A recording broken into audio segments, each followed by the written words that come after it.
Today we're going to interview a sensational dancer, a choreographer, and a very good friend, Nitya Ramesh. Hey Nitya, how are you doing? Good, thanks. How are you? I'm doing good. What pulls you into this passion? Dancing. Yes. I have been dancing since the age of 3, and I couldn't think of a better form of workout or exercise or training for the mind. Okay. And I completely enjoy it. And since the age of 3, I've been learning to dance and then putting that into choreography.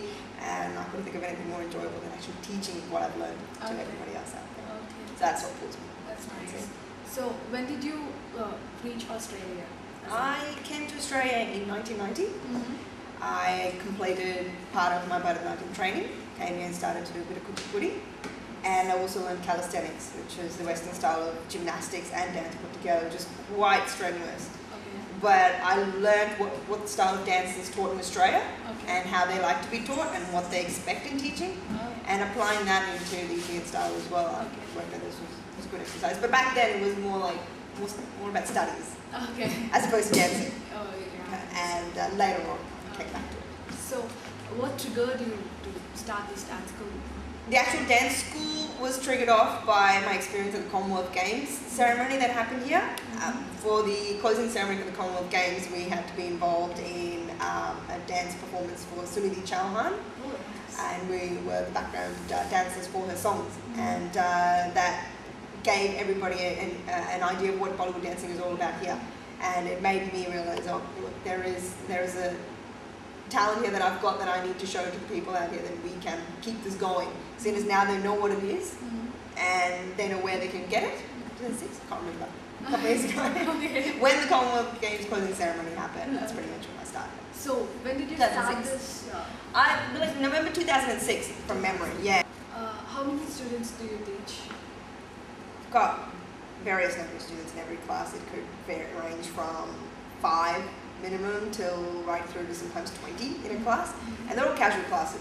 Okay. So it depends on people's choice when they can attend and all sorts, because everyone's got other commitments. So usually between 5 to 20, at all times at least 10. Okay. So different for different classes. Kids' classes are different, adult classes are different. I've got so many different classes, Okay. lots of different. That's nice.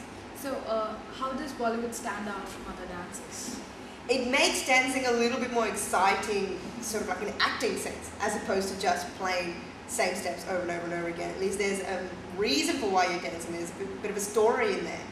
And you forget the fact that you're doing a physical activity, you're kind of training your mind at the same time. It's more of like a mental activity. Oh, okay, I'm about to act this scene, or I'm about to do this particular action where I'm smiling, or I'm happy, or I need to tell a story.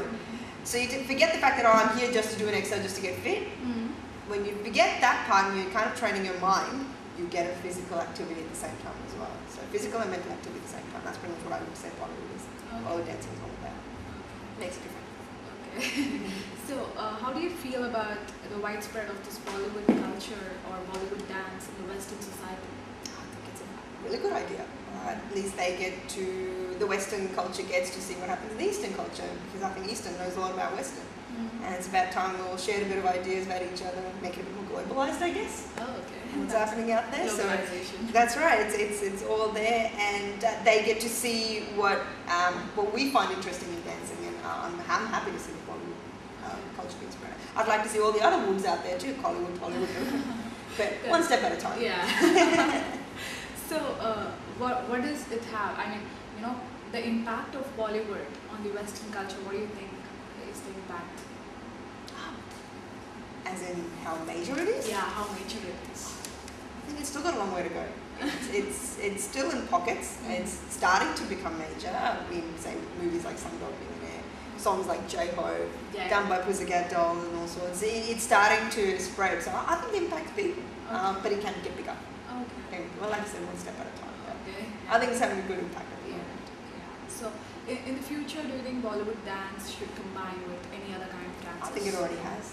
It already I has. think so. I find that Bollywood in India, you see a lot more Western influence, Yeah. as opposed to overseas, where we still want to keep the traditional style of Bollywood continuing Yes. out here.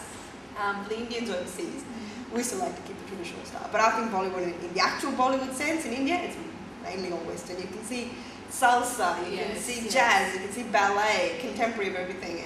It's all over in India. Okay. So it's already, it's out. Hip hop. Hip-hop, It's, yeah. it's in it already. So yeah, Yeah. there's no holding back. Okay, okay. And last but not least, so what is your, give some message to the people who love dance.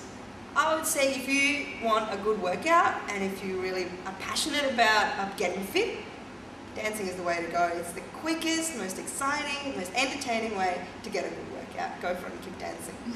Makes you happy. I think dancing makes everyone happy. Give it a try. Thank you so much. Welcome.